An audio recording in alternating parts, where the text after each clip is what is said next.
அண்மை செய்திகளை பார்த்து வருகிறோம். ஜனநாயகன் படத்தினுடைய தீர்ப்பிற்காக விஜய் காத்திருப்பதாக செய்திகள் வெளியாக இருக்கின்றன. படத்திற்கான தீர்ப்பு வெளியாகும் வரை எதுவும் கருத்து தெரிவிக்க வேண்டாம் என விஜய் கூறியிருப்பதாகவும் தகவல் வெளியாக இருக்கிறது. விவரங்களோடு இணைகிறார் எமது செய்தியாளர் ஜெரி. அவரிடம் பேசலாம். வணக்கம் ஜெரி, விவரங்கள். வணக்கம்.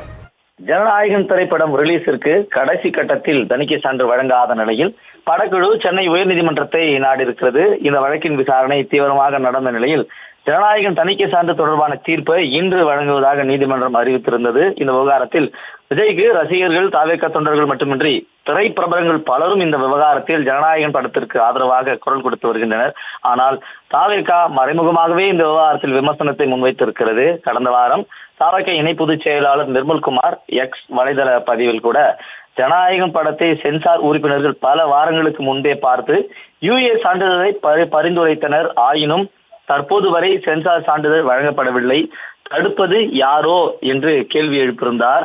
தடைகள் பல வரலாம், தட்டி பறிக்க சில கூட்டம் வரலாம், அனைத்து தடைகளை தகர்த்து வெற்றிவாகை சூடும் என்று பதிவிட்டிருந்தார். ஆனால் தணிக்கை வாரியம் மத்திய அரசின் கீழ் வருவதால இதன் பின்னணியில் மத்திய அரசு உள்ளதாக விமர்சனங்கள் எழத் தொடங்கி இருக்கின்றன.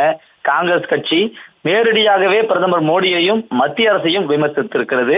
ஜனநாயகம் தொடர்பாக இதுவரை எந்த கட்சியினரும் பேசாத நிலையில் காங்கிரஸ் கட்சி ஆதரவு குரல் கொடுத்திருப்பது அரசியல் வட்டாரங்களில் சலசலப்பையும் ஏற்படுத்தியிருக்கிறது. ஆனால் தணிக்கை சான்று தாமதத்தை குறித்து தாவேகா தலைவர் விஜயோ தாவேகா முக்கிய நிர்வாகிகளோ அரசியல் ரீதியான கருத்துக்களை தெரிவிக்காமல் மௌனம் காத்து வருகின்றனர். பட தயாரிப்பு நிறுவனம் நீதிமன்றத்தை நாடி இருக்கிறது. எனவே தீர்ப்பு வரும் வரை அரசியல் ரீதியான கருத்துக்களை தெரிவிக்க வேண்டாம் என்று விஜய் அறிவுறுத்தியதாகவும் தகவல்கள் தெரிவிக்கின்றன. அதனால் தலைமை அறிவுறுத்தலை ஏற்றுத்தான் எந்தவித கருத்துக்களையும் தமிழக வெற்றி கழகத்தினை தெரிவிக்கவில்லை என்று தாவேகா வட்டாரங்கள் கூறுகிறது. எனவே தீர்ப்பு வெளியான பிறகு தாவேகா தனது கருத்துக்களை தெரிவிக்கும் எனவும் எதிர்பார்க்கப்படுகிறது. தீர்ப்புக்காக விஜய் காத்திருப்பதாகவும் தெரிய வருகிறது. இந்நிலையில் இன்று சென்னை உயர்நீதிமன்ற தீர்ப்பு வெளியாக இருக்கக்கூடிய சூழல்ல தான் இது போன்ற தகவல்களும் அவ்வப்போது வெளியாக இருக்கிறது.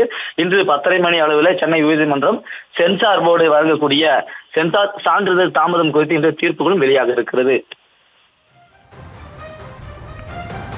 விவரங்களுக்கு நன்றி ஜெரி.